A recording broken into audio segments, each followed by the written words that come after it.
Ayan guys, no? So nag-upgrade tayo ng blade dito sa ating W Mark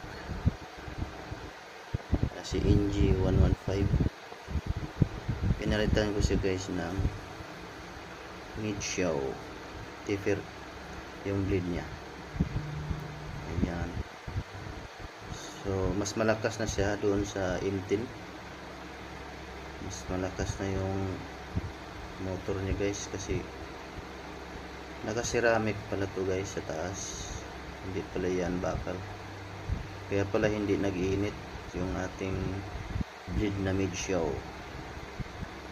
Alright guys, fit naman siya, sinubukan ko,